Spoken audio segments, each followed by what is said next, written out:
Your white cards represent power. Your pink cards represent affirmation. Please write your name on your pink cards. Do not write anything on the white cards. Please write your name only on the pink cards.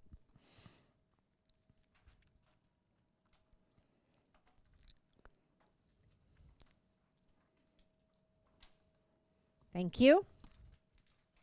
In a moment, you will begin a process of distributing your cards to your fellow team members in here.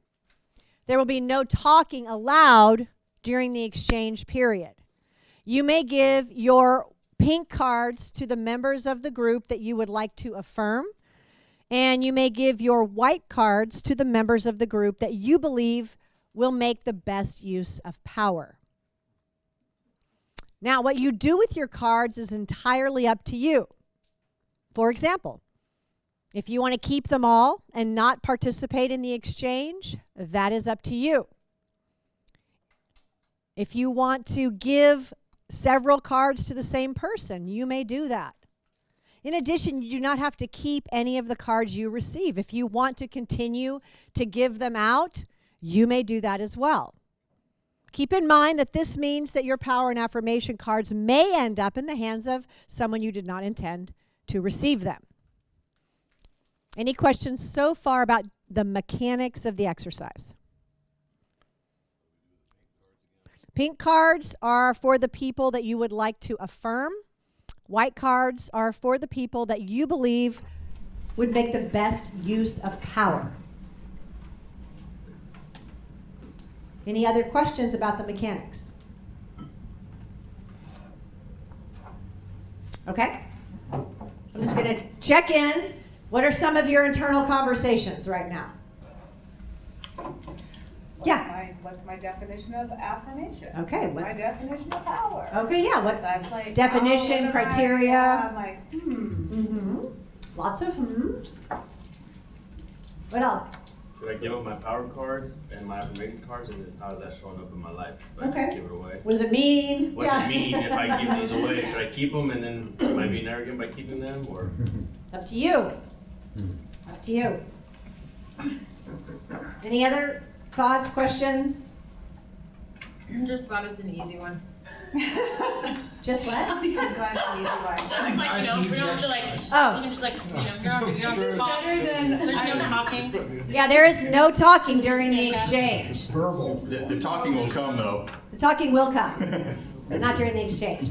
So what I'm going to ask you to do in just a moment, I'm going to say begin. And when I say begin, I'm going to ask you to stand up with your cards and get close to the front so everybody can access each other if they choose.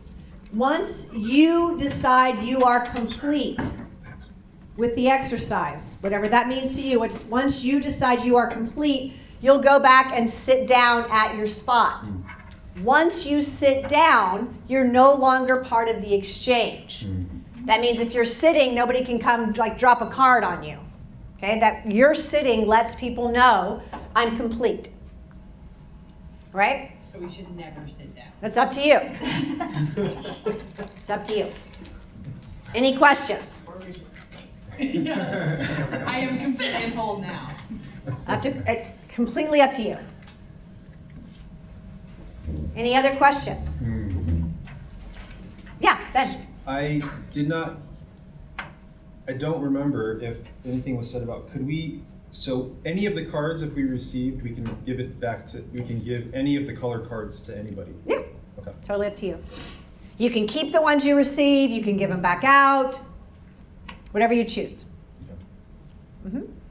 What's the point? For you to give, the point is for you to give the pink cards for the people that you would like to affirm, and the white cards to the people that you believe will make the best use of power.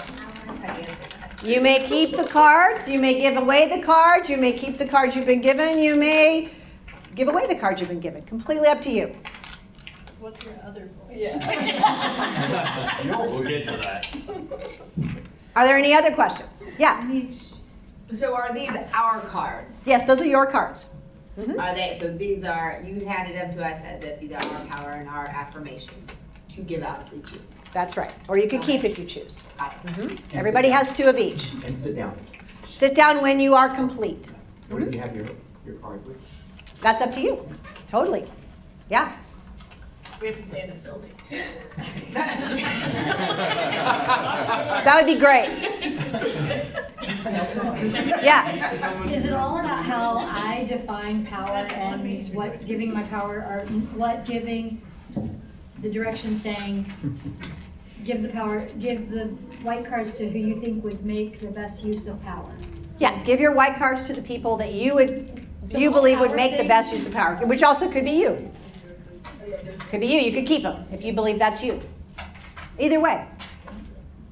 Ah, What is your definition of free will. It's delightful. Everybody might be using different ones. Everyone might be using a different one.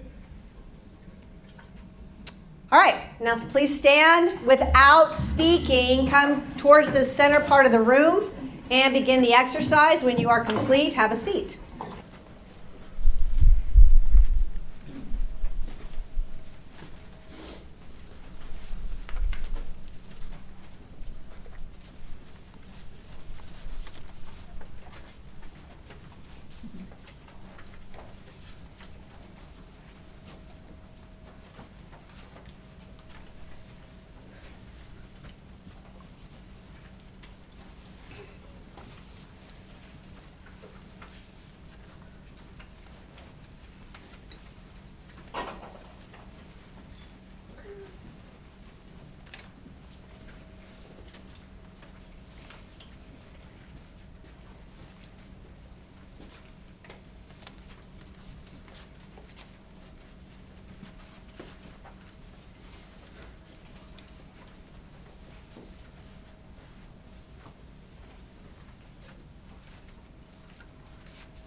All right.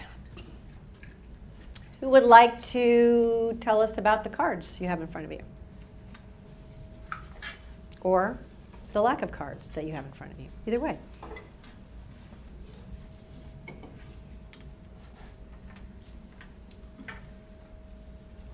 Well, I'll go first. Okay. So it's always interesting to me how something seemingly simple can be so impactful. And, you know, when people ask, when you started, you asked what was I here to do? I wanted to give the game away. Yeah. And it occurred to me that if I hold on to any of this, I'm not giving the game away. Okay. Because all I'm doing is affirming and saying, I think you'd make a good use of power. Okay. That's a perspective. Yeah, no, Yeah. Yeah. exactly, so. So you have no cards. Right. Yeah, got it. What else could no cards reveal about your perspective? Well. I hear, like on one hand, it's like I've given the game away. Yeah. Clear, got it? It could reveal I don't feel worthy about hanging on to anything, It could be. right? It could be, I'm that not could gonna be- say that's what it is, I'd say Yeah, it could. another possibility, sure. What would be another thing?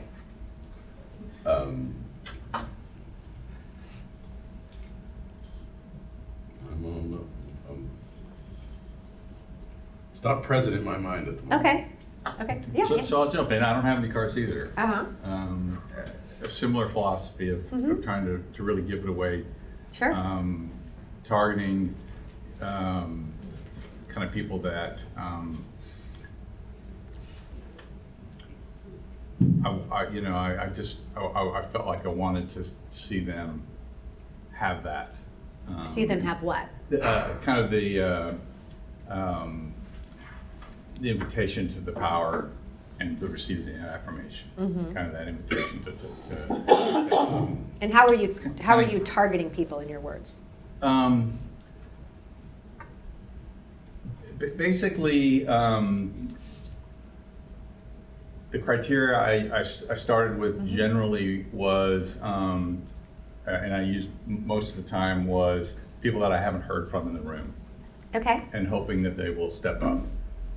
okay, Kind of, just kind of saying that maybe it's an indicator of, sort of more opportunity to step up and Okay. trying to affirm them into that space or invite them into that space. okay. So you gave both the white cards and the pink cards with that intention? Yes, and I actually gave one of each Okay, to the first two people. okay. So for you, they were almost like they were kind of the same card? No.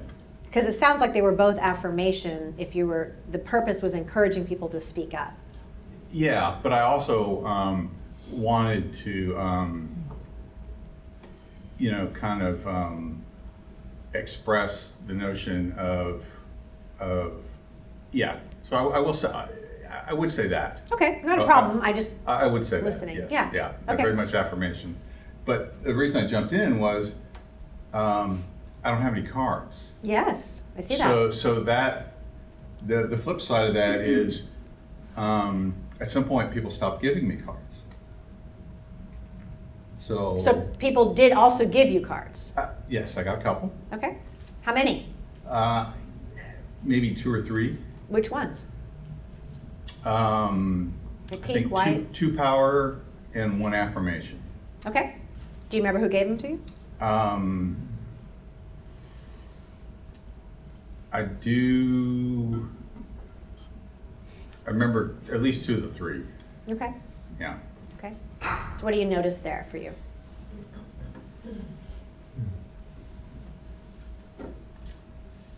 They, the 2 that I remember are people that I would say I probably have interacted with a fair amount Mm-hmm. Okay. compared to other people in the class. Okay.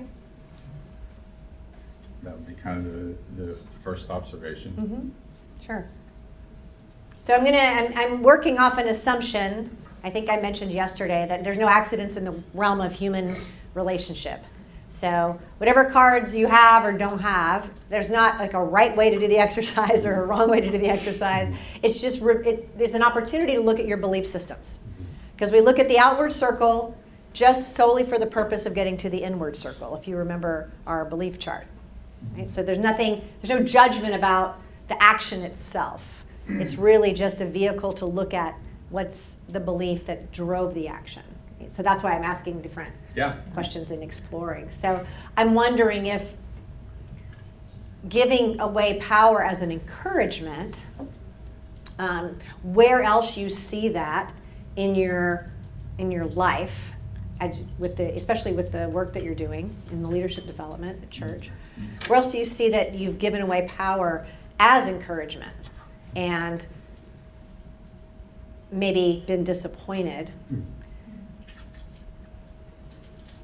Or trusted somebody with power that then, oops, that wasn't the best choice because the way you were relating to the power was encouragement instead of as handing over like authority or influence. I guess the way I'm kind of, my view on that is that I'm handing over kind of that opportunity for that responsibility and that authority and that influence to somebody, and giving them an opportunity to kind of step into a role. And certainly some people, exceed your expectations, and some people don't.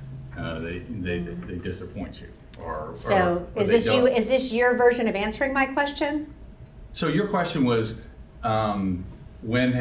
is there an example? Yeah, give me a specific example. Specific Yeah. example of would be working with the leadership team for our young professionals. Sure. And trying to get them to, the clergy that oversaw them left, and they really had to take charge.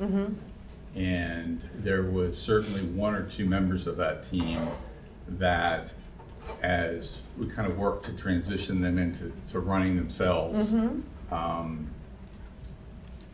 posed a lot of roadblocks.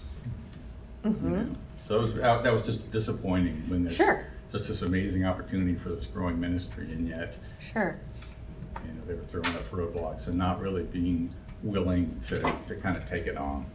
Yeah. I wonder if there's a space for you to consider how you contributed to the roadblock for them in the way that you relate, just hear the way that you related to power as affirmation. Okay, if you looked from that lens, what could you see?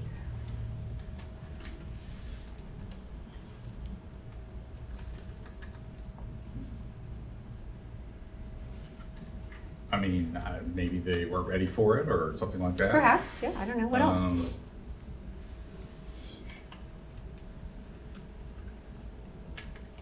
Yeah, I'm not sure. What else could you see? Anyone else? What could you see in this Like narrative? Pardon me? Yeah, with this. Yeah. With my buddy over there? Yeah. Like my experience with him? Yeah, or what else? Sure. Or what else could you see about the relating to power as affirmation as far as equipping people or not? Or like, yeah, what do you see? I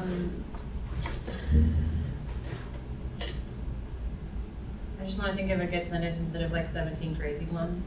See, I value that quality. Good luck. Try a few crazy and Because I have because I want to say something cute.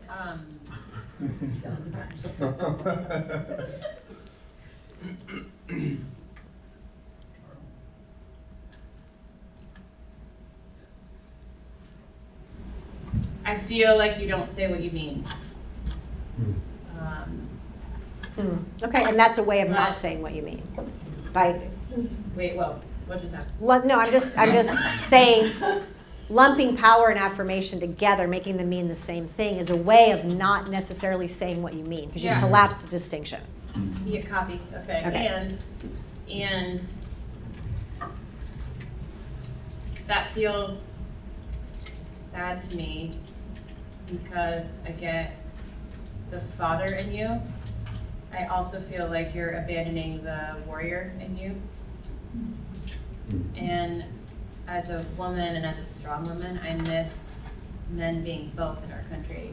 You know, I feel like the abandonment of the power or of the fears takes away the comfort in your exchange. Does that make sense? Thank you. Yeah, ladies? Right. So Andy, you gave me a power one, and I'm just curious, was that just because I haven't spoken up and you wanted to like give me power to speak up? Or is that because you saw something in me? And the little I have heard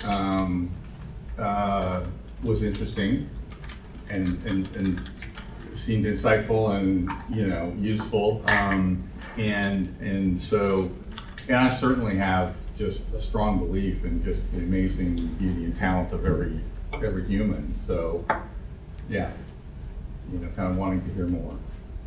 So from what I heard from you about the relationship between power and affirmation, that was actually a disappointment for me. Because I do consider myself very powerful, like in my relationships with friends, at work, at home.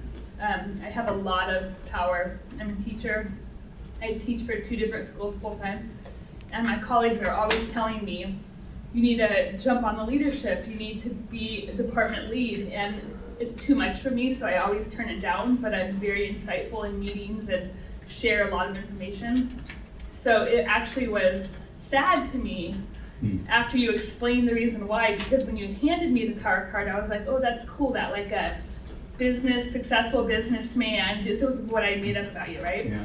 You know, successful businessman who's articulate and educated and, you know, thoughtful and, you know, has participated well, is trying to give me power. Because I was like, I already have power, and, you know, there have been times when I wanted to share, but I also have been through a lot of these trainings, so I didn't know how much training everybody else had been through, so I was kind of like, oh, I just want to kind of sit and experience and like learn and hear, and maybe not give as much as I normally do, which I know is its own bubble and Its own thing. Yeah, We'll get back there later, but go ahead. Yes, okay, right. So I just wanted you to know it was kind of sad for me after hearing that to hear, oh man, like he doesn't know how powerful I really am, you know, because I haven't contributed, you know, the way I could have. Sure, you know. So so that was just a little bit of feedback there. Yeah, no, good intent and impact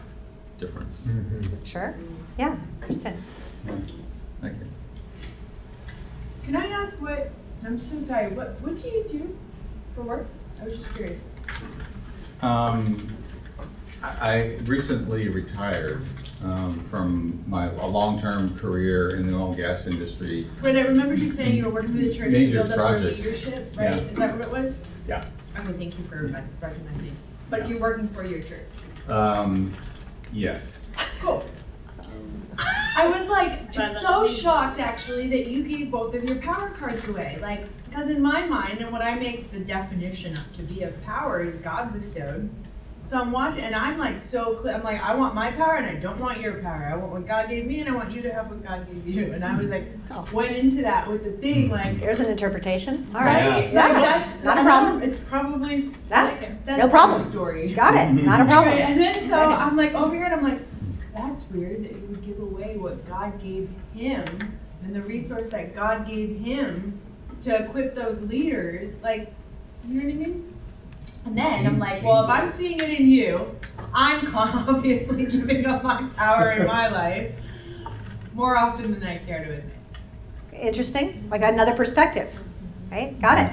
Yeah, Tracy. And my interpretation of the power cards is that this is, the instructions were, give the cards to someone you think would make the best use of power. To me, it had nothing to do with diminishing my power. Yeah. That's my interpretation. My power is set. You know, Yeah. this is just my opinion of others and who I think would make the best use of it. Yeah. And so to me, it was a different. That was the instruction, yeah. Got it. And I've struggled with that because I want there to be a right way to do it. I know, girl. Yeah. Don't we all? So I'm like, no, it's all in how it's about me. Everyone breathe. Yeah. So what are you hearing? What's opening up for you and just listening to people? You know, I think that it's very interesting to hear the way the different stories are playing out. Mm-hmm. You know, because clearly we were given a set of instructions that have a lot of room for interpretation. I made my interpretation, kind of went about my approach to it. Totally. Clearly, you know, people received it in different ways than I intended it. And so, you know, I think it's, you know, and just really good to be, you know, to kind of think about the, you know, the assumptions that you're making going into it. and the impacts that they have. Yeah. So, Can I share with you what I'm making up, what I'm kind of hallucinating here on my end? That the young people that you work with look up to you.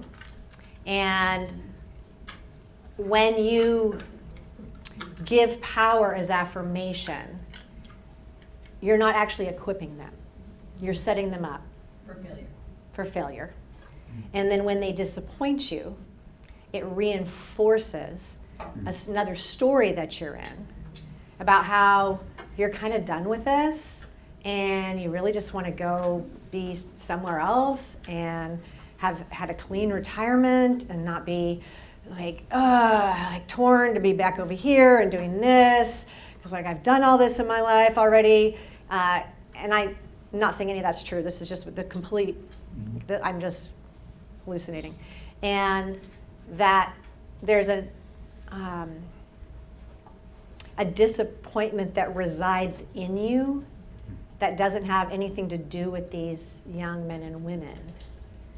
I experienced, and I think I said it yesterday, I experienced it as some kind of resignation. And I don't know if that's true. It's a strong experience, and it's not my only experience of you either. Mm-hmm. It's a strong experience, and so I'm wondering if there was any truth in that. What could you see, or what could it be connected to for you? I guess I would ask because that doesn't ring true. Okay. The disappointment piece. Mm-hmm. So where I would go with that is to explore what have you seen kind of from the resignation side? Just an experience. I don't know how else to. If I might speak into a little bit, I don't get resignation, I don't get disappointment. What I do get is a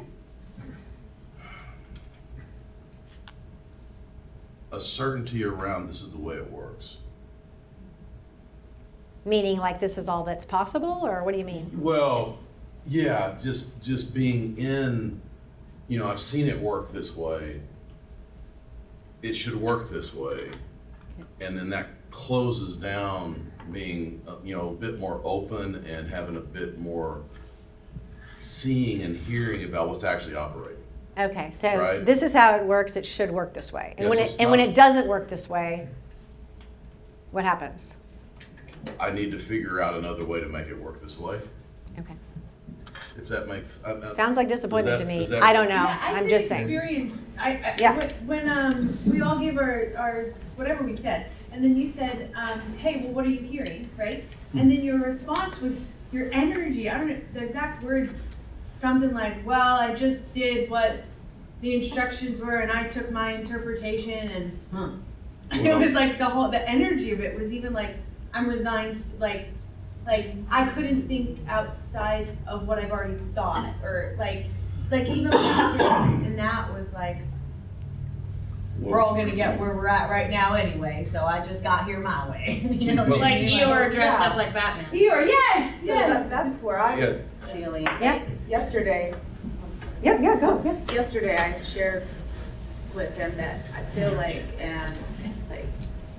you're not answering the questions. There's a lot of words, but there's a lot of unclarity happening, and I shared that with him, and that's where I feel like same thing. My interpretation is I wonder if you're super clear on how you got to where you're at and the impact.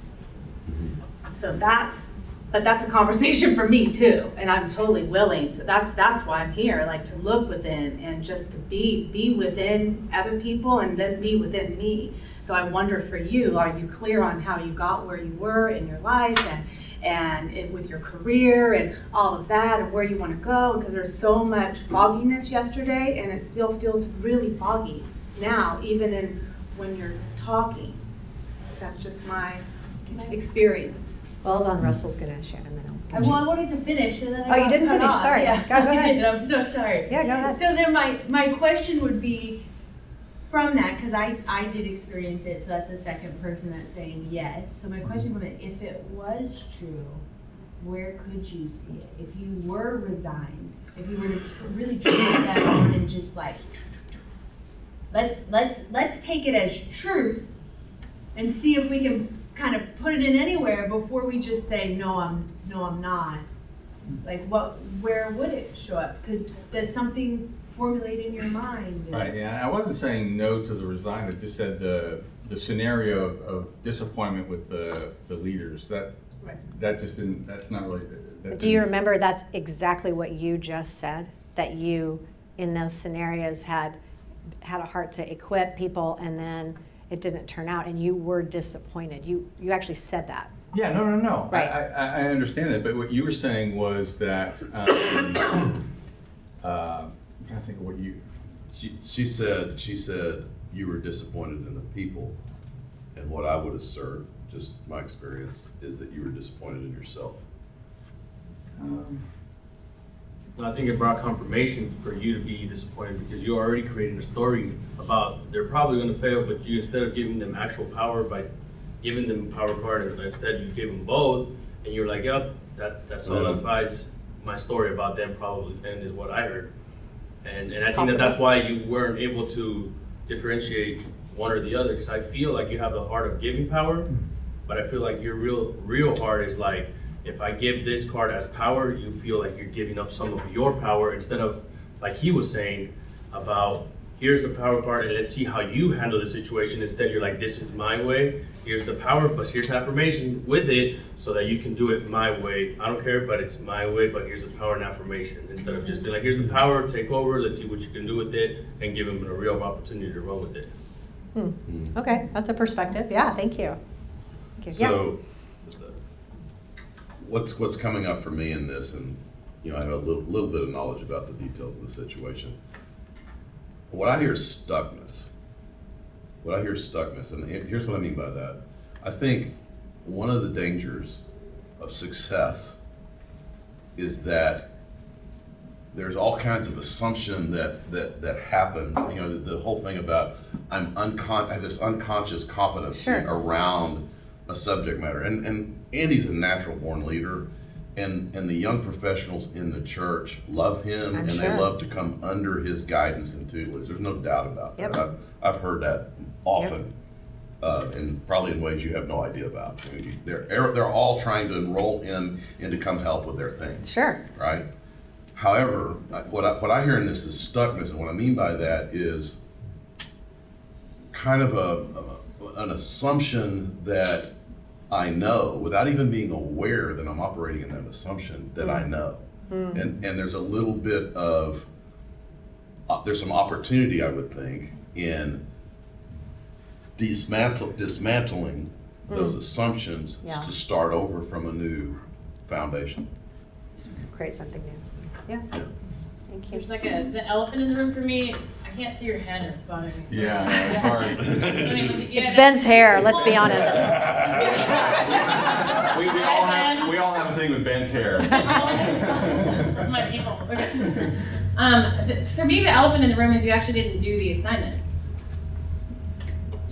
So in terms of how I heard the instructions, it was give the power card to somebody that you believe would have the best use of power. And you said, this is what I heard you say back, I gave it to people that I thought needed to speak more.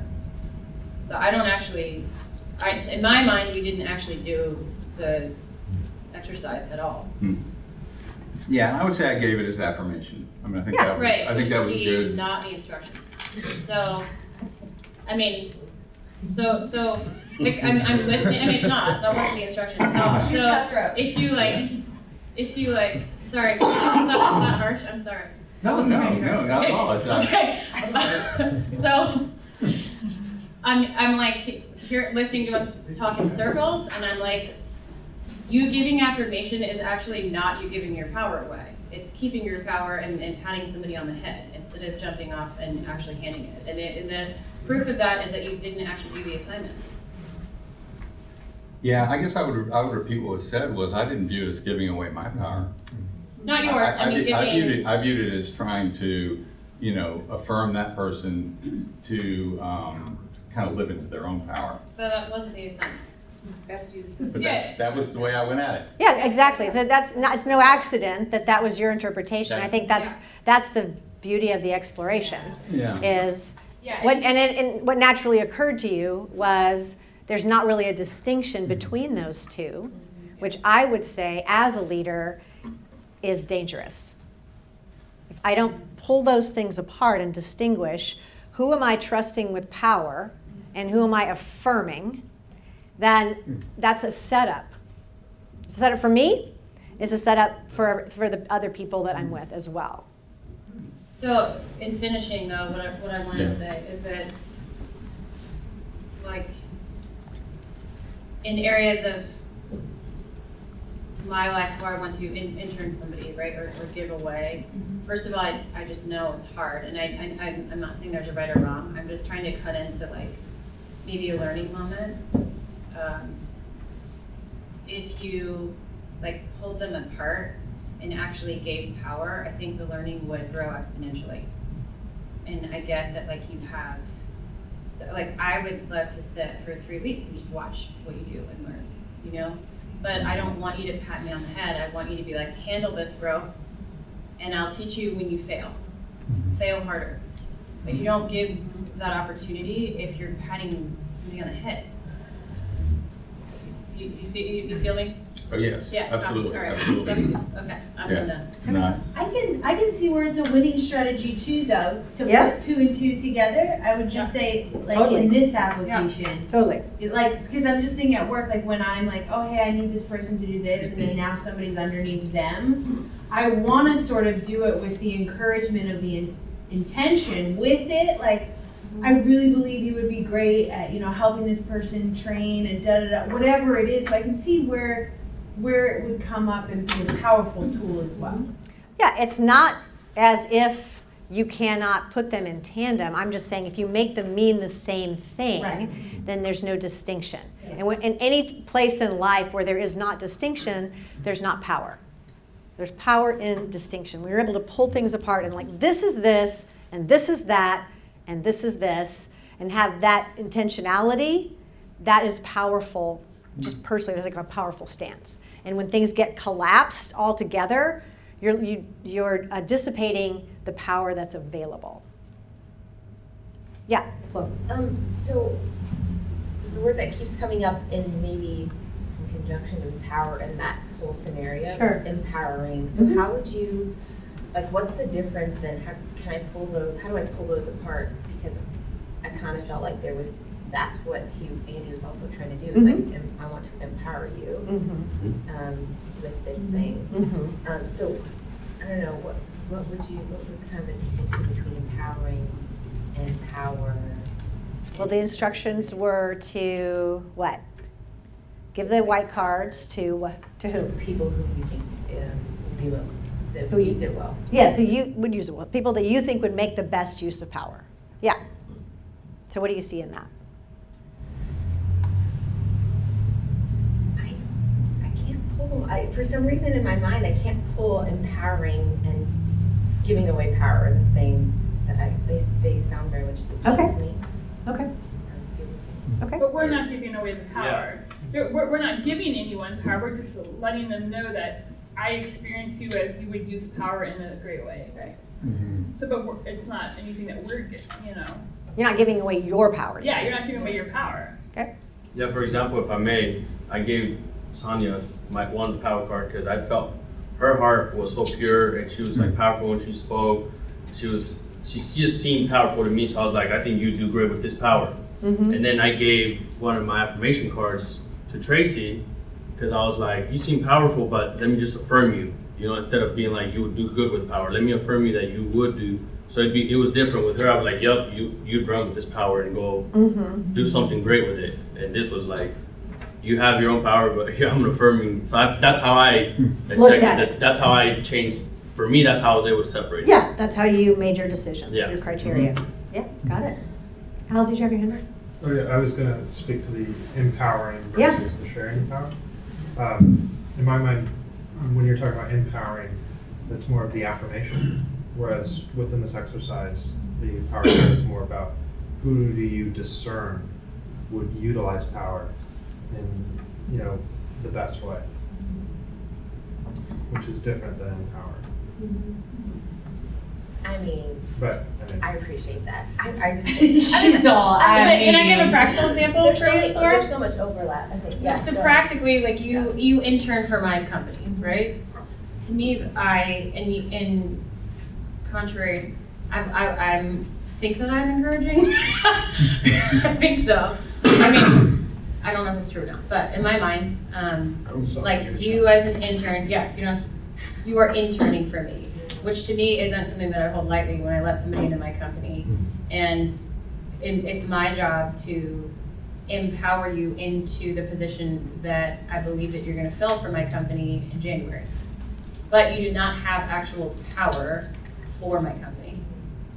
So I didn't actually give you any power, but I am intending to empower you as an intern for the position I believe that you're built for. which will have power. Yes. Yeah, to me that's a very clear example. Yeah, Yeah. that's good. Thank you. Yeah. Al.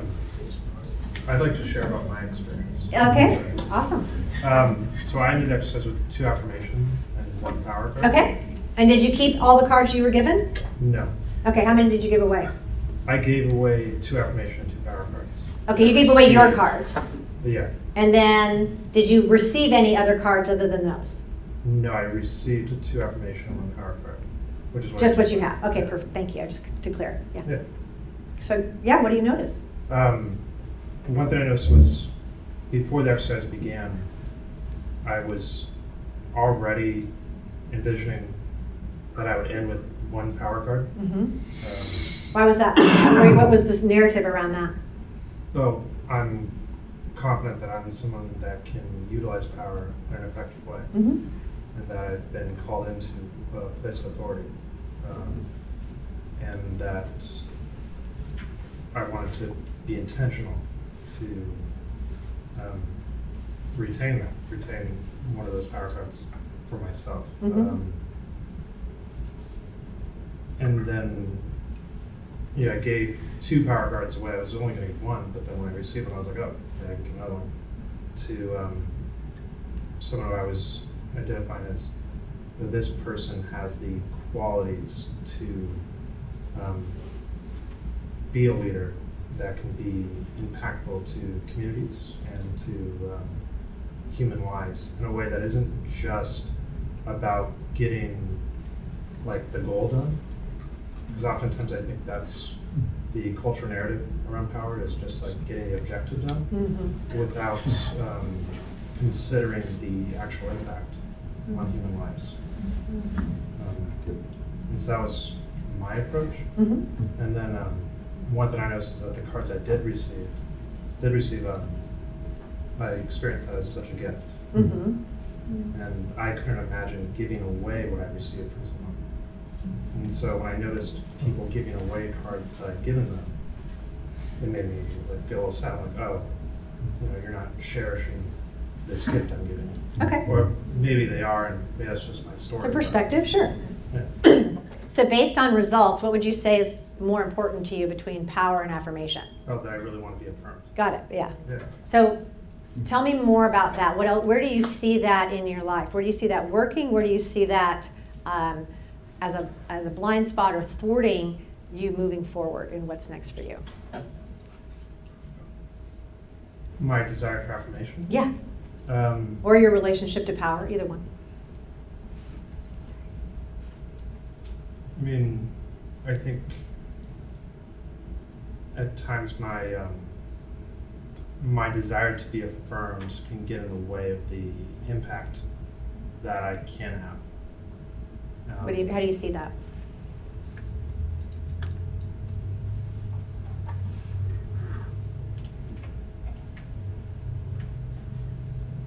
There are times where I'll maybe make compromises in order to receive affirmation, and I'll make affirmation the goal instead of the impact that I could have. Okay. And so I'll begin operating in such a way that I'll be trying to earn affirmation. Which dissipates your power. Yeah. Okay. Can you give me a specific example where you've seen that? I mean, probably sometimes with friends where I'll have maybe things I'm stuck on that I don't want to confront Mm. because I don't want to risk the like the affirmation. Potential. I don't want to go From them. there. Yeah, I don't want to go there because I don't want to alienate or I don't want to Okay. get uncomfortable in certain relationships. Yeah. Like, oh, this relationship is a source of affirmation for me, and so I compartmentalize them Mm-hmm. in a way that limits the potential for my relationship with them and the impact that I could have. And that's something that I got from the homework even. Mhm. Was I had a friend who I was stuck on the breakdown of my relationship with them, and I was really resistant to doing the homework. I didn't want to do it because in my head I was like, oh, well, they're not going to get it, or they're going to think I'm crazy, or that this is going to potentially alienate my relationship. But then it opened up a door, like, it ended up being an incredible conversation, extremely impactful. And I had me considering last time this morning, that, well, what if I brought that intentionality in the rest of my relationships? Mm-hmm. And what if Yeah. I was willing to go there when I'm stuck on it with the other people in my life that I'm stuck on? Mm-hmm. Instead of being afraid of the risking the affirmation or risking the Mm. like the good easy feelings, it's like I could have meaningful, powerful interactions with people Mm-hmm. and make a difference, Yeah. which is really what I ultimately want. I mean, if you can relate to this conversation that Alan's having, okay? You're not alone in that conversation. It's a human conversation. Yeah. Yeah. Thank you. Is there anything else that you're saying in there? No, not that I can think of right now. Okay. Where you see yourself headed in life is, will it require you to exercise your power Yeah. and actually grow your power Yeah. and live into your power? Yeah. Absolutely. Yeah.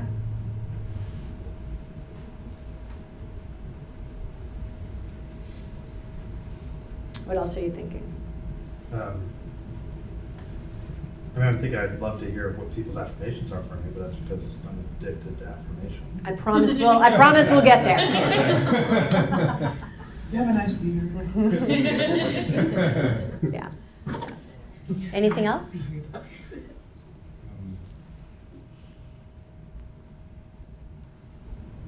I mean, one thing that came up for me is Andy gave me one of his power cards. And once I heard his intention with it, I was like, oh, I shouldn't have given away one of mine then. I should have just said it with two, because of how that impact is, where it's like, oh, well, if it was just an affirmation, then that wasn't my intention. Yeah. After the end. Mm-hmm. Yeah. Got it. Thank you. What else? What do you got? What are you making up? I got so many power cards. How many? 7. Okay. Any affirmation? Yeah. How many? 3. Okay. What do you make of that? Like the distinction? Yeah. I probably don't care about affirmation as much. I mean, I don't. Okay. Yeah. What do you make of the power? It's just like clearly this is a theme, Clearly. Did you keep all the ones you were given, or did you give any away? Oh no, I gave them away. I was like, all right, who do I want to go to war with, and I knew like right away. I mean, you gave away yours, your first 4. Yeah, Did you give away any additional ones that you were given? I did affirmation cards. Yeah. Just the pink ones. You didn't give away any of the power I did cards not you give away received. power, just affirmation. Got it. Okay. Yeah. Okay. Yeah. I like being I love affirming. I love affirming. In terms of like, power for me and like, one of the things I keep picking on Russell over here, but like what's cool, what I love about Russell is I know we probably come from very different worldviews, but like I also know that like you'd have my 6 if shit hit the fan. You know what I mean? Like what I'm clear about is we could disagree on left and right, but like I'm gonna go to battle with that guy, hands down, and I'd have him. And so like that's how I just see it. But yeah, this is like, whoa, this is like the thing. What thing? Well, come here with the power thing. What? It's like the theme. Draw that out more. What is it? Tell me more. Tell me more. Like I was wondering in my head if I like didn't do the crying, if I would have gotten these cards. Do the crying? Was that real crying? Yeah, yes, yeah, but you know, like Do the like I'm wondering. Do the thing. Okay. We're doing the thing. They're Like like, became authentic. yes, yes, If you wouldn't have become authentic, would people have given you the power card? yeah. That's what I'm wondering. That's what I'm wondering. I give you a power card. I still would have given you the power card if you didn't cry. Are you I wondering don't want to that make in it about life, though? crying. I'm wondering about like Do you I think people gave you the do power. you think if you're not vulnerable in your life, you're not going to get the power that you need to make the impact that Yes. you want to have? Yeah. yes. Maybe that's why So people you just gave you. created the results that you're self-fulfilling, right? Boom. No, I don't know. Just making stuff up as I go. I hear that. I like it. I like Awesome. it. Yeah. Anyway, I was just thinking about. That's really good. I feel like I know what I need. Like I need to be Russell, you know, but I'm Sonia. But like I really, if I was Russell, like I could help all these No, people. you don't be Russell. But like, do you know what I mean?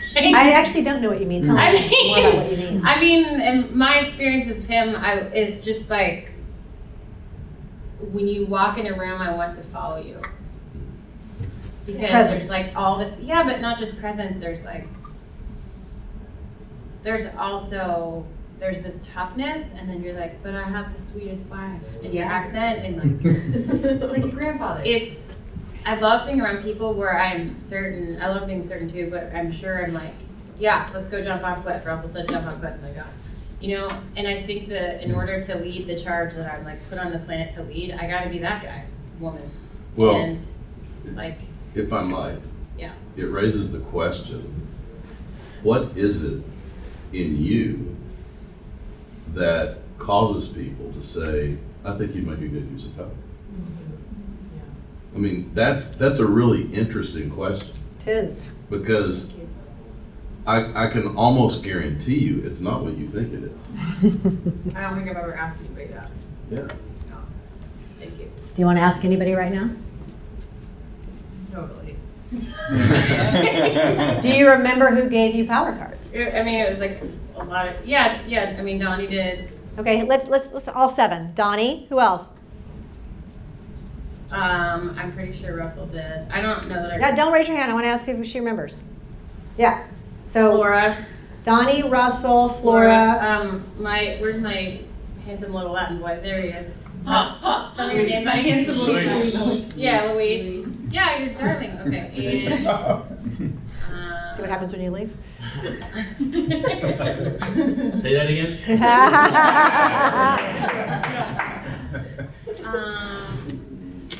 You've heard that before. Not for me though. Not for. You're welcome. We have 4 out of 7. Yeah, I feel like that's pretty good. Do you? Okay. Yeah. So here's something to notice, perhaps. I wonder if your partial unawareness of who is actually trusting you with power creates a space for you to be irresponsible with the power that they give you. Because you're not aware. You're not exactly paying attention. Sometimes not. And if you're not paying attention to who is trusting you with power in life, you will definitely be irresponsible with it. Because you don't know. You're not present to it. And then that looks like abuse of power on the receiving end. That unawareness, yeah. That's crazy that I walked in on that, because that's a conversation that I was having in my head, that I noticed that the cards that I gave away, I didn't even care. Hold on, that's not what I was saying. When I gave away a card, I knew exactly who I was giving it to. When I was receiving cards, I wasn't paying attention to the person. I was paying attention at the card. I was like, yeah, give me a card, or whatever the case, instead of paying attention. What do you see in that for you? What came up for me was that I'm always like, whenever anybody gives me any type of power or affirmation or anything positive, I'm like, oh, I like it. I'm just like, I'm not good at taking it. I'm just like, oh yeah, just whatever. Like, I don't know. I just deflect it instead of paying attention and be like, oh, great, thanks, and realizing what's happening in that moment. So what does that produce? What's the fruit of that you do imagine for other people? For other people? Yes, other people. What about for me? I know, right? That is the question in this room all the time. What about for other people? Well, I feel like I take away from what they're trying to do for me. I feel like they might feel like I'm being ungrateful. Okay, that could be possible, sure. Something like that. I don't know. I feel like they might, like they're trying to give me this huge gift, and I'm just kind of thinking like, whatever. I'll just put that in my box of gifts. Like, don't worry about that. Mm-hmm. You know, and instead of being like, oh man, thanks, and really paying attention to the person who's trying to give me a gift and be like, oh, thank you for that, and even for myself. And that's why I said, what about me? Is because not only that, I feel empty when I'm doing that because they're trying to do something and I'm taking away from them and I'm taking away from myself as well because I'm not completely cherishing it like he was saying. You know, I'm not like accepting it and being like, oh, thank you. What do you imagine you're training people to do or not do with you? To stop giving me affirmation or power, and they're like, oh, He doesn't care. He doesn't care. He doesn't need it. He's good to go. And what would that validate for you? What story does that validate for you? What does it validate for me? What does it prove for you? If people stopped giving, if they just were like, Well, it just proves that I'm working against myself because I love affirmation. Like how he was saying, I could relate with that. I'm like, dude, I want affirmation. I want people to tell me that. And I'm always looking for it. And if I continue to not accepting it, so to speak, you'll get what I don't want. which probably in a way is what you do want to prove something. Yeah, I want like quiet recognition. I guess the recognition to be there without being told, but it's a weird conversation in my head where it's like I want it, but I don't want to sound like I'm asking for it. So, what are you afraid? What are you afraid will happen if you slow down? If I slow down, I feel like I'm usually in a group of people that are like businessmen and like super like successful people and stuff, and I feel like I'm just walked in the door. I'm like, hey, I'm here, and like I feel like I need to speed up and be there so I can be caught up at the same level. But I feel like if I do that, I miss a lot. I miss a lot. Sounds like it, yeah. And I'm missing a lot, and that's why I'm here, because I want to be able to slow down and take every step as it comes instead of being like, oh, I'm at Russell's level already. Like I'm here, which that's only going to come with time. But I want to get to that level in order to have that recognition, in order to be in that position of leadership. But that's how I'm seeing it. While you're simultaneously pushing away the recognition. Yeah. Got so that's where I'm missing the stuff. I'm working against myself instead of slowing down and taking the affirmation in the position that I'm already in, instead of trying to get affirmation for something that I'm working up to. Okay. Yeah, Chris. Do you feel when people affirm you, what experience do you have with it? Like my inner self, or like about them? Like, yeah, it feels good, but do you feel like you earned it? It feels great, and in my mind, I'm like, I know I earned it, but then I'm like I don't know how to take it, instead of just being like, oh, like that's awesome. I'm glad you noticed. Like I really worked hard for that, and I'm glad that you noticed. I'm more like, oh yeah, no big deal. Like I did it with no effort. Like no worries. Like no big deal. You know. Even though I tried really hard and I was still working. So you don't want people to know that you are working hard. You want. But I do. You want to make it look like it was no big deal. It's a weird I feel like mix. that makes sense. Yeah, You're like trying to not look like a cupcake. Yeah. Yeah, with like the super dudes are in there, and you're like, yeah, oh, exactly. I got this. Like I'm doing the same thing as you guys. Yeah. No problem. I feel that. Even though inside I'm like a million miles an hour. I'm like, okay, what did he say? What does that mean? How can I get there? How can I understand? How can I keep up? What's going on? How can I get better? And then on the outside, I'm like, yeah. But it's an invitation, especially being with men and women across from Jordan, when people share that with you. You know what, bro, I can totally relate to where you were, because 6 months ago I was right in your shoes. So it's an invitation not only to receive it, but to build them up and to know it's possible. Yeah, and that's why I want to be able to recognize that, like that I've never heard it. Like you need to slow down. I've never heard it that way. Actually, didn't say that you need to slow down. Or not need to slow down. I'm just wondering what you're afraid of, because my experience of you is internally, it's like this. Yes. Yeah. Externally, you're like so. Internally, I experience like it just feels chaotic. Absolutely. And so I've been like, this is so interesting to me. I'm having this duality of experience here with Luis. So I was just wondering if it ever occurred to you or what you make it mean, what you make slowing down mean. Like Well, I think inside, it's funny because you were just saying yesterday about we have 20 conversations. I'm like 20. I'm like 100, Yeah. 200. I'm like this, that, the other, and the next thing, and the next. And Sure. then what'd she say before? And then let's go back to this one. And I'm just like going all over the place. And then it's like, would you like to share, Louise? And I'm like, yes. Which one do I start with? You know, so. all roads lead to Rome. You start with any of them. Yeah. For me, slowing down would mean being present, being vulnerable, and being intimate. So to counteract that or to prevent that, I stay busy personally. So I'm not speaking of just for me. So It's a way to avoid. Absolutely. Yeah, Ben. I noticed that going into it, I just wanted to give all my cards away, just because I was like, man, I know, and for me it was. What do you have there? So I have one pink and one white. Okay. Well, I should say I wanted to give all my cards away, but come away with at least to not be empty-handed. Okay. And then the distinction was important. But what was coming up for me was that I got so focused on just giving that I didn't pay attention to who gave to me. And when Alan, is it Alan? Yes, sir. When Alan said, you were saying something about how, well, I need to keep this. This is special. This person invested in me a very unique card from this person. So that particular relationship is important to you. For me, I just thought, great, keep going. I don't think I even remember a single person who gave me a card, but I feel like I received at least a few. And so now I'm just sitting here thinking, that's my life. How do you see that? I don't recognize people that affirm me or give me power very frequently at all. And in yesterday's exercise with three people, I distinctly remember saying, I love being affirmed. I love being affirmed, but it doesn't seem, but I don't set my life up in a way where I think I'm acknowledging affirmation.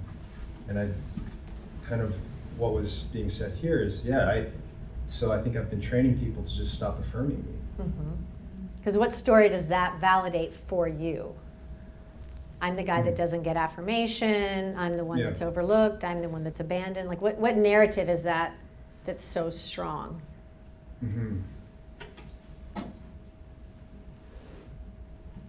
I don't have clarity. I'm not quite sure. Okay. What the narrative is. What does it seem like it might be? Well, the overwhelming experience what's very clear for me is I love being a giver. And I'm realizing that I love being a receiver as well, but I don't know how to receive. I have a hard time receiving. It's difficult to give then authentically. Yeah.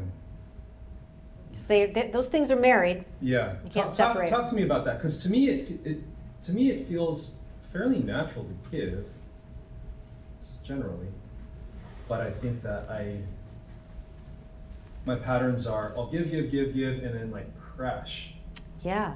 And then I guess I'm okay again. All right, I guess I'll start giving. Which could be a sign you're not actually giving. Okay. You are bartering, in a sense, perhaps. Yeah. Sometimes. That you're making an exchange. I'm doing this for some other motivation than giving. Because if you were authentically giving, you would also be authentically willing to receive. Like those things go together. So when people are in a story that's like, well, I like to give, it's really hard for me to receive. I'm like, yeah, you're not giving. You're doing something else. I mean, people could be benefiting, could be great, just probably not giving. Yeah. You're probably proving something about who you are, about who other people are, about something else. Al, did you have your hand up? Yeah, I was just going to ask you, why are you giving? Same. Well, so for me it was important. So power was power and information. Yeah. You were saying you give. Crash. And then you crash. And I was saying, Yeah. when you give that example, Sure. Why do you think you're actually giving? So I'm giving because I feel like some people deserve power. So the people that But deserve not in power in your life. You say, Yeah. I give, and then I crash. As an example from your life, not from just Yes. this Okay. exercise. Good. Gotcha. So A why lot are of the you times doing it's to that? fill my time. I think it is for me. It's to fill my time. Like being of service, like giving somebody a ride, Sure. or just filling your time, like your headspace. I think part of it could be my narrative is exercising a gift, or I'm meeting a need, or I'm taking care of somebody. That's kind of how I think of it. I don't know if there's other stuff there that you guys can sense. Could it be that you're, Yeah. could it be that you're giving because you think that the more you give, the more you receive? Because I also noticed Yeah. that you're in the spirit of giving, but I also noticed you were the last one standing there waiting for somebody to give you something. Well, my motivation to stay in the game until basically the end is because I wanted to give until there were almost nobody there anymore. Because I kind of believe that there's an infinite amount of power in the room. And I wanted to stay in the game as long as possible. Sure. Mainly to see how much other people would walk away with. Because that, to me, that feels really neat to see other people walk away with a lot. I also wanted to stick around. I did want to receive at the end. I know that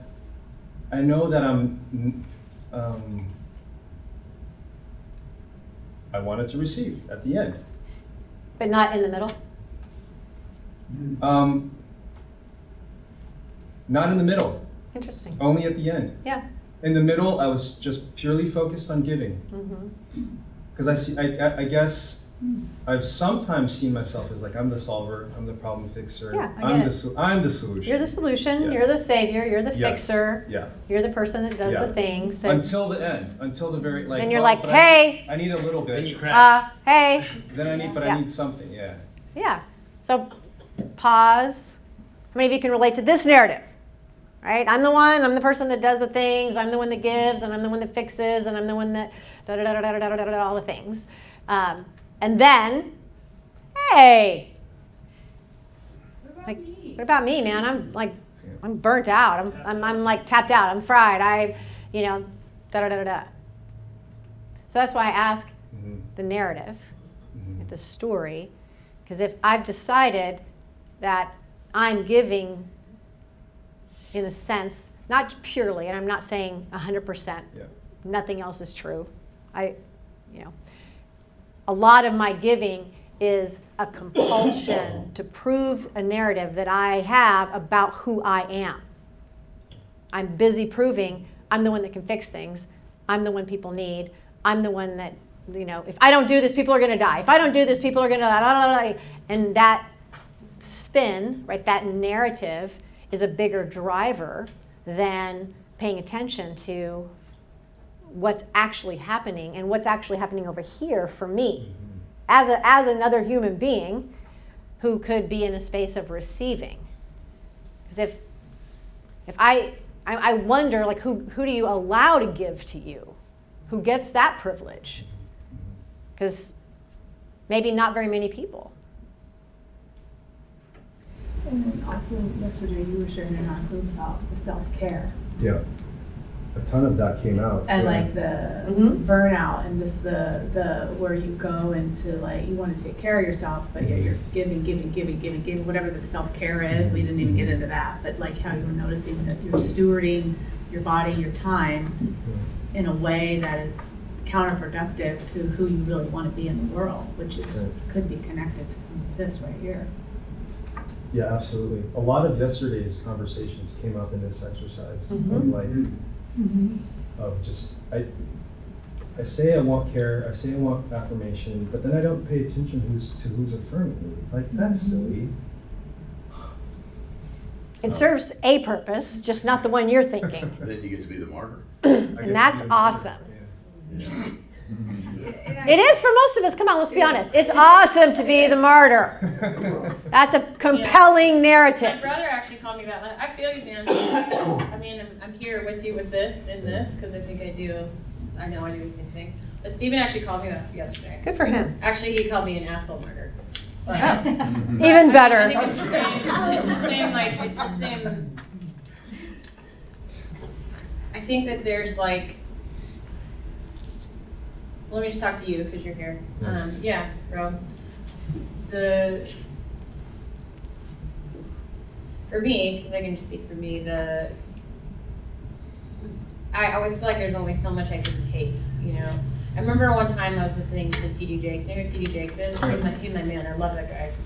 And it was like this moment where he was saying, well, some people are like 10-gallon drums and some people are 100. And when you're in relationship and there's like, you know, there's a 10 and 100, like the 10 person's tapped out and the 100's like, you suck, you know? And I always could relate to that a lot, feeling like I'm like 1,000 gallons. And then, you know, feeling like I just have to like, you know, pour all this out. But I think for the 10-gallon recipient, they feel like abused maybe sometimes. Drowning, yeah. And then B, it's easy to like drown, like to not see. Like I know that I do that, to not, because you're so busy. Like I don't know, I'm doing that thing. Do you get what I'm saying? I do. By the way, well, we'll do that offline later. But keep doing you. Just keep doing you. I was just saying. Like I feel you. I think one of the things I'd love to like talk about more is how, if something was like optimally healthy and you were put on the planet to be a steward of like God's love poured out. If God is like, my gift to you is giver, then what's the optimal balance? Well, let me ask a question that's related to that as well. Is I'm going to ask you where you just notice the level of significance that you place on you being the giver, huge, or the martyr, or whatever. That like huge significance. Like, and so the significance is over here. Yeah, exactly. Right. The importance is over here, not so much over there. Right. And then there's a lot of things that can get communicated in that, like what other people have to offer isn't as good. I don't need it.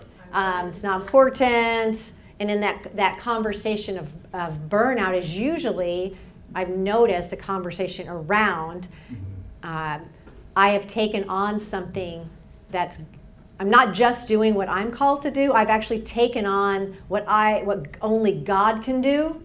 So I've elevated myself in certain situations to attempt to take on what God needs to do here, what He's here to do. And then I get burnt out. Like there's the energy of like, oh my God, right? Because if you honestly care for people, you are authentically also engaged in self-care. You cannot separate those two. If I'm not getting sleep, if I'm not, taking care of myself, my ability and desire to express love for the people I'm with will be diminished. This is a fantasy that our world is perpetuating. They're either on the, oh my gosh, all I need to do is self-care, and then screw everyone else because I'm busy self-caring now. Or, no, you just go and okay, others and self and God, we're all, it's all connected. So Jesus love your neighbor as yourself, as presupposition. You already love yourself. Give your neighbor some goodness over there, self-lover. And sometimes, though, the way that we love ourselves is skewed. Like, I'm loving myself by staying comfortable. I'm loving myself by feeling really important. I'm loving myself by being a martyr in the sense that this is how I'm taking care of myself. I'm meeting my needs instead of trusting that if I give what I've been given here, that God will actually meet my needs and I can receive from other people. And it's absolutely fine to say, no, I'm gonna take this break, or no, I'm gonna blah, blah, blah. Like all of that can live in the same human. We don't have to swing so wildly into, I just give all the time and then I drop. Like to me, I'm like, Yep. I don't know. Yeah. Could I share? Please. I've noticed since I started doing transformational work in my own life, I've noticed that as I've started to just spend time receiving a person, spending time with a person, not judging, not seeing myself as the giver, but seeing it as a two-way street. It's unbelievable. Every person I meet, I get something from them. And usually the quieter they are, the more I'm like, what? Whoa! Like, where did that come from? I'm in a bachelor pad. There's 6 guys in my house, and the quietest ones are the ones that shock me the most. Like, whoa, you have so much insight and thoughtfulness and concern and passion. The passion doesn't come out as frequently, but it's like, so I've noticed my need to just spend time with people that I can't care for, or or enter into situations not assuming that they need me, and finding out that I need them. How delightful. It's unbelievable, constantly being surprised. So. Thank you. Yeah. Can I do mine? Yeah, what do you got? All right, so first, I know the most common feedback that I get from people is that I don't know the power that I have, or I'm not walking in the power that I have. And so I've done this exercise one other time, and after the first time of doing it, the comment I got back from Michael was, why the fuck would you give your power away? So that kind of hit me kind of hard, because I was like, ugh, that's my feedback I'm always giving, and I just, so I was hanging on to my power cards. Okay. Don't have a clue who gave me their other power card. Awesome. I know that so then the word that's coming up for me personally is selfish, because then the people I gave my cards of affirmation to,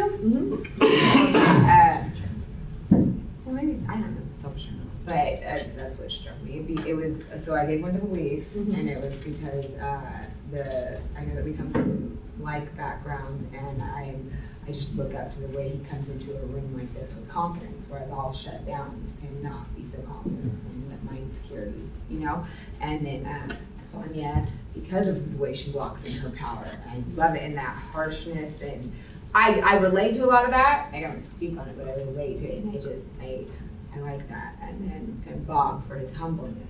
There are times when I have a lot of pride and ego. It takes a lot for me to get there. So I don't know why the word, while listening to everybody, was selfish just kept coming up for me. So I don't know if I gave my cards of affirmation as selfish reasons, but I appreciate those things in these people. And So what do you have? What do you actually have? Well, I have 2 of these and 3 powers. Okay. So. And did you keep all the cards that you received? No, I gave out mine, plus I gave one of the affirmations out that I had received. But I held on to my power. Okay, both of them or just one? Both of them. Okay, got it.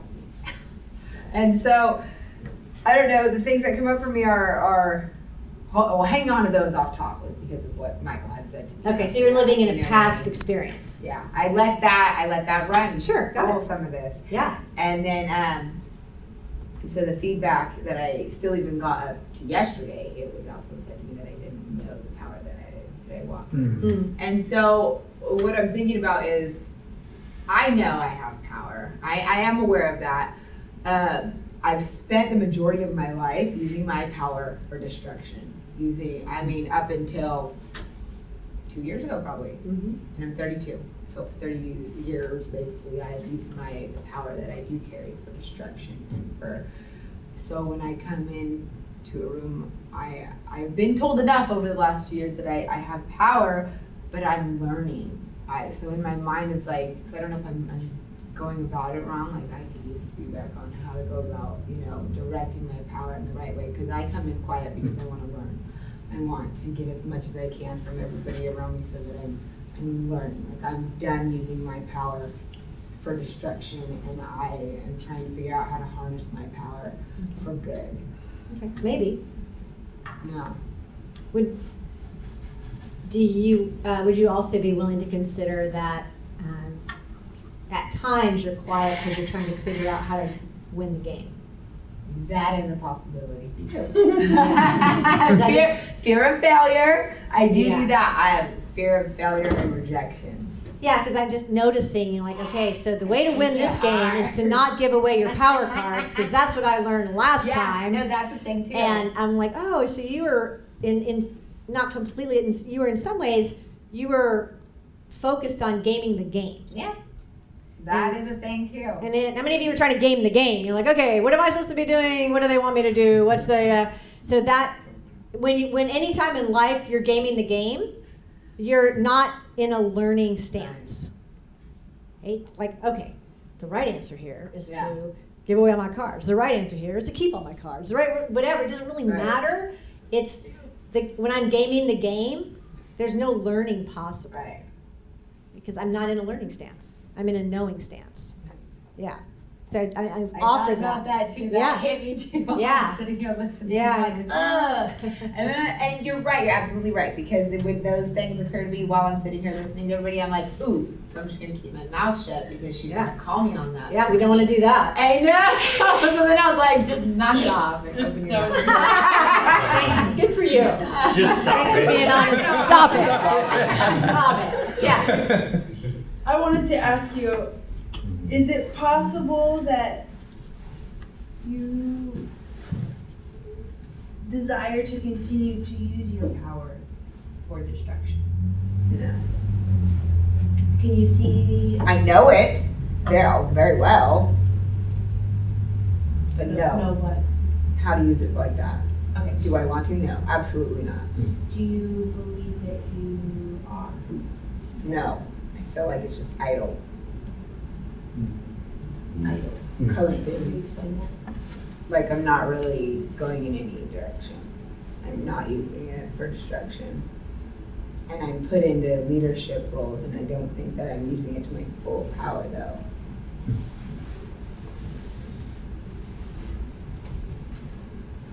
Is it possible that power isn't what you think it looks like? Absolutely. I'm not sure that I even know what it looks like. Ooh. Me neither. Just kind of get to the same spot as you. Okay, cool. So if you were to know what it looked like, what would it look like? Well, beautiful, hopefully. That's what I'm You shooting gave for. an example of him walking in the room, and you're like, see, because he walks in the room, and so I heard that would be one example of how you see power would be presence. I heard you That was saw affirmation. power. That didn't have to do with that. Oh. No, yeah. I gave him my affirmation card. And I was saying that, the reason I brought that up was because I was relating. I relate to Luis because I know we come from the same backgrounds. And so we're all coming quiet into a room full of people where I'm assuming that they don't have that sort of background. I'm quiet, and where he walks in more friendly and confident. And I would like to aspire to be more like that. And not let my assumptions rule the way I walk into the room. So I don't view that as power. It was just that was. What do you view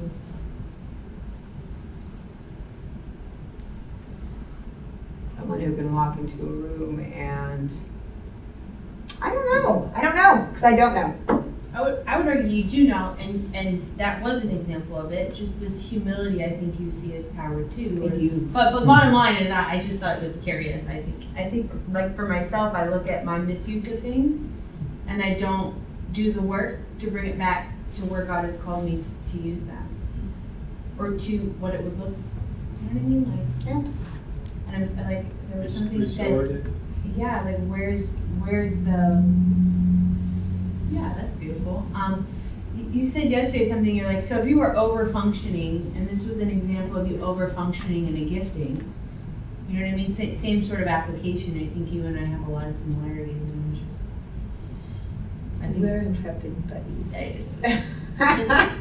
Is it a, I've watched them for you.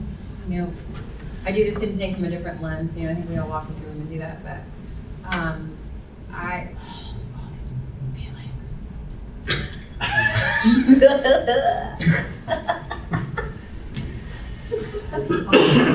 I know. They're gonna pass, okay. They're gonna pass. 1 second. My experience of you was quite powerful. When you got up and talked about how you have 4 kids, right? We talked about it, and you talked about how your space was for the kids, and you were like glowing and certain. For me, my mother is currently like homeless and still using it on the streets, like right now. And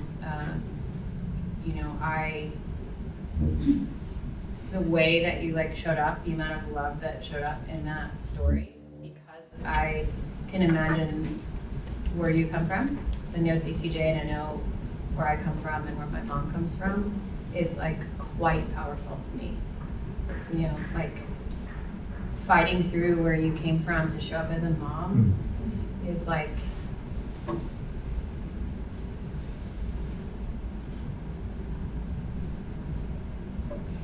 that you chose your kids and climbed through hell to get to them after what you did is quite powerful.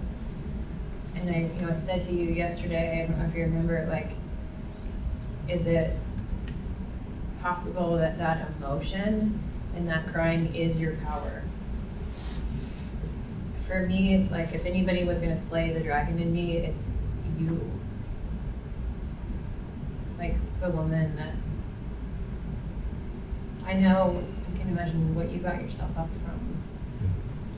And I think that that's just remarkable. That's what I want for every single mother out there who's not with their kids right now. Yeah, so I'm like, girl, when you walk into the room, that's what I see. I'm like, you're the dragon slayer with your tears and with your beauty, and like, don't apologize and like yell that and cry or all the feels.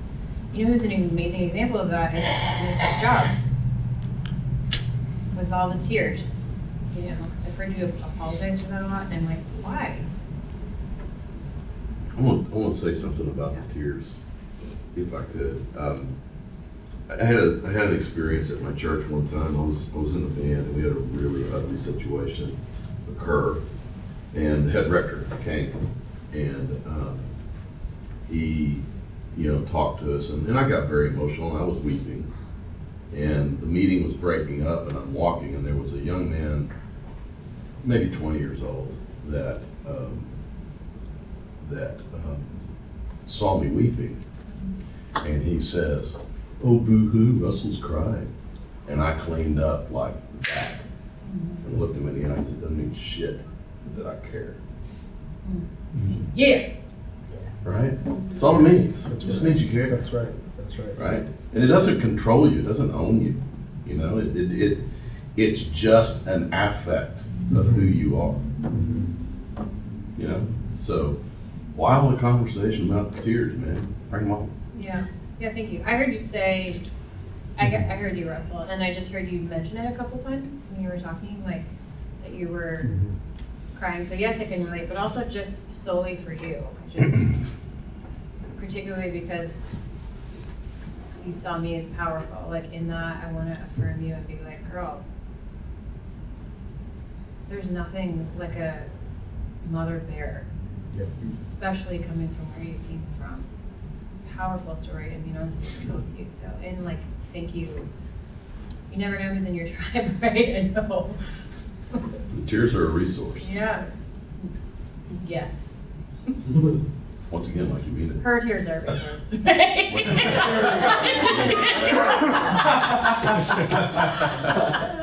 Yours.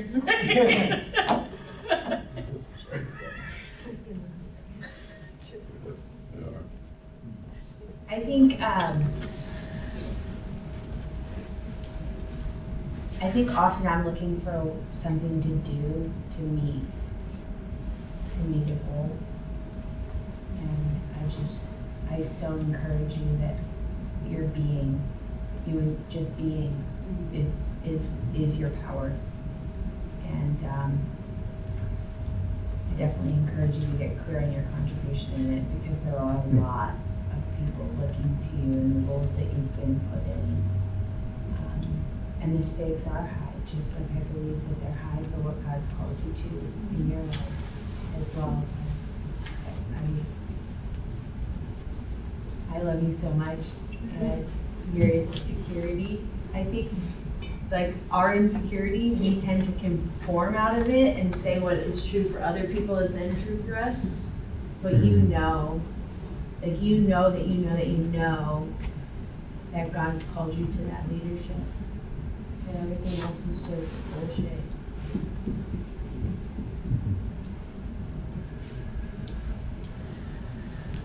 Yeah. I share my experience. I took the game literally, again with my cards, and then I sat back in my seat. Yeah, you were the first one back. And then I felt like I was watching a movie, and seeing people kind of going in circles, Ben over there standing there, and everyone else on her knees crying, and I see the tears, and I'm just kind of like, I'm in amazement, just kind of what is transforming around me. And then it kind of hit me that they didn't have cards. I always go, where's my cards? Right? And it brought back memories, being the chubby little grade schooler, not being picked for the teams, right? And it just, I felt like, oh my gosh, and how that came, how it just kind of like, I'm not winning, I don't have cards. And I felt, well, that's not fair, I didn't know the rules of the game. And I kind of caught myself in so many different emotions. But then it kind of dawned on me, and I felt like I was watching a movie, just seeing the different reactions and the emotions and all that stuff. And I said, I gotta get in the movie. Yeah. Because oftentimes I'll be at home, and I have 3 daughters and my wife, and we're sitting at the dinner table, and I'm sitting at the head of the table, and I'm watching them converse, and my head is spinning.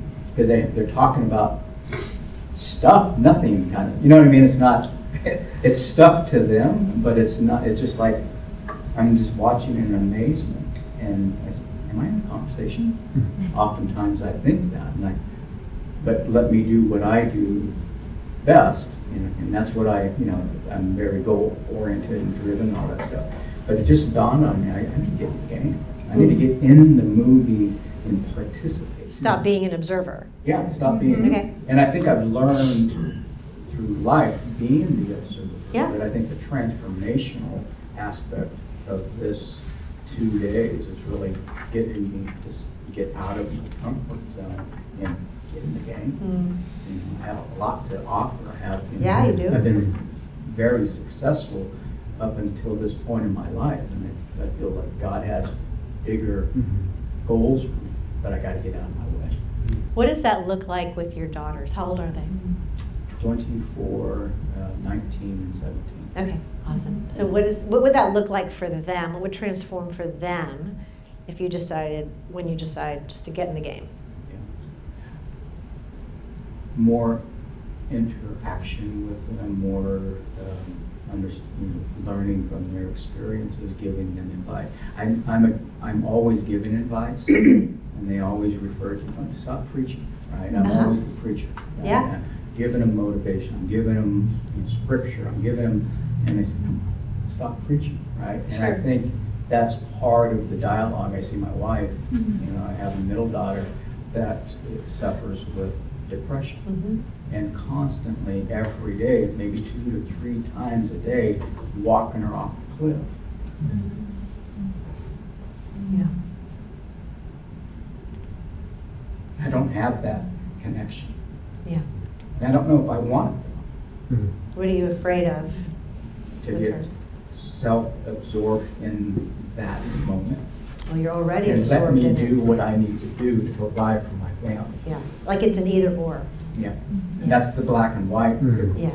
There's no gray for me. Yeah, That's so the challenge for me. Yeah, so what if But they're it's also like been the my both strength. and? No question. It's a strength Yeah. until it's not. Yeah. It's a strength in some contexts, not in others, right? This black and white, task-oriented, It's fantastic when you're executing a plan, when you are mechanically fixing something, mathematical. Zero works with humans. Like has almost no resource with humans who tend to be a lot of things all at the same time. Not either or. We're living paradox. Right? We're light, we're dark. We're flesh, we're spirit. We're eternal, we're temporal. We're like, ah. And I wonder what would open up for your daughter for you to hold lightly the advice or the need to fix and transform that into a willingness to be with. Like, what would it look like just to be with her in what she's in? Even if you're afraid. Because I imagine there have been times in your life that you've been on the ledge too. Yeah. So the ledge is not an unfamiliar place to you. Maybe for her, just knowing she's not alone on the ledge would transform her relationship to you. I feel like I need to fix or giving her the tools, right? Yeah. I'm the fixer. I'm the. Yeah. You know what I mean? I'm just there's. Yeah. Let me hear you and just commiserate with you. I've been there. I've been through this. This is what I've done. Yeah. To get out of that space. Just changing my state or whatever it might be. Yeah. And when people feel like projects, they typically withdraw. Yeah. My experience. Yeah. I know I've been the enforcer of projecting people. I've had people tell me that. Like, I feel like I'm one of your projects. Okay, I got it. Yeah, and usually for me, what that reminds me, what that message is back to me is I'm unwilling to enter into their suffering. Because I don't really trust that God will meet me there. Like, as if somehow he just meets me in my area of where I think I'm competent or I can control or manage. And he won't meet me in the suffering with another human. And what, like, for me, that has been, like, I would say my greatest learning in the last 8 years has been all around the willingness to enter into suffering with people I love. Yeah. And it has been like, turn me inside out, painful and beautiful and like unpredictable in every single way. And I don't know, it's so counterintuitive. It pushes against every survival instinct I have to step into that. It just pushes it. And like, to me, it's just such a mental and like, emotional, it's this discipline that this is me stepping out in faith. This is an act of faith and love and hope to enter into something that looks devastating and out of control, and to be willing to be devastated and out of control in it for the purpose of being with somebody, not to get them somewhere else, not to fix them, just so, hey man, you are not alone. Because aloneness is the killer. Right. Yeah. Not the pain. Yeah. Not the sin, it's the aloneness. It's the experience of I'm alone in this that kills people. Yeah. And if nothing else, just like let her be with you in it. You can be with her in it. And just, you don't have to even worry about the advice. Because I believe that the man you are is enough for her. Amen. It's not an accident that you're her dad. Yeah. Thank you. Yeah. We had talked about that a little bit yesterday with Mike about reframing what provider is. And I know so oftentimes for myself, I got so caught up in the money component. And that's a part of it, and kind of what we had discussed yesterday. It's a very, very minute part of it. Because the other facets of life are so much more important, emotionally, spiritually, physically, and to truly be with your daughter. I've had to learn that myself, because I pushed her away. I've clearly seen that in my life. It pains me in my core. But I know that that's being redeemed right now because I'm making shifts similar to the thing that you're considering right now. And our relationship is on a better path than it's ever been because there was a willingness by me. It's not her, it's me. I need to address it. I need to go again, ask for forgiveness, and continue to move forward and educate and learn and grow and do things differently in my life than I've done up to this point. Because everything has been formulated similar to yourself. If I do all this, well, if I just provide everything to this, well, guess what? It doesn't. And the consequence of that is me pushing her away. When I really want to be that invitation that we talked about yesterday. And that come anything. I know that she can come anything. I don't care what it is. My wife likes to say, I gotta work on my poker face. Because it really shouldn't matter what she comes to us with. I'm eternally grateful that she does. Yeah. Thank you. Nancy, did you have any? Yeah, I would just ask you to think about how you want your girls to think about you and how you want them to talk about you to their friends, to their mom, to you. What are the things that you want to hear them say about you in their life? Like, my dad is so cool because, or my dad loves me so much because, and know that they know that. That's how they'll remember you. And I would just encourage you to ask yourself, what do you want them to say to you? What's your legacy? Thank you. Well, Bob and I have an adult daughter. She's 20, and one of the questions that, we through the work, that was like, how can I better love you, and when do you feel most loved by me? And you shut up, Jeanette. Chinese food or whatever. Just tell me what to do. Don't train on me, Mom. Okay. So what is exactly? Don't okay. Or what? Or like Bob will he's like, well, what can I do? Well, poker face and take her to Starbucks, and whatever she says, just, and what else, and what else, and what else, and what else, and great, oh, we had just a great lunch today. What did you say to her, Bob? Nothing, I just listened to her talk the entire time. Remember how we were back then. We just wanted to actually be loved unconditionally, and if love is freely given by the giver and cannot be earned, that's what we want from people, that's what everybody wants. But providing that is and without an agenda or the money or the this or the task or the dinner, and I miss people in that. So I feel you. I think this is a challenge for any of us in any relationship. Parenting, of course, takes it to the next level because of a million things, which we don't even need to account because everybody gets okay, yeah, parenting just takes everything to the next level. Just blew it up. And I know for me in parenting, I got to a point with my son when he was just out of high school. And he and his friends were doing all kinds of shenanigans, and I was like, and I'm like, okay, all your friends are coming over, and we're gonna have a conversation. And of course, he's like, Mom, you're like the most embarrassing mom in the world. I'm like having conversations with my friends. I'm like, yep, everybody in the living room, and just like somebody tell me what's going on.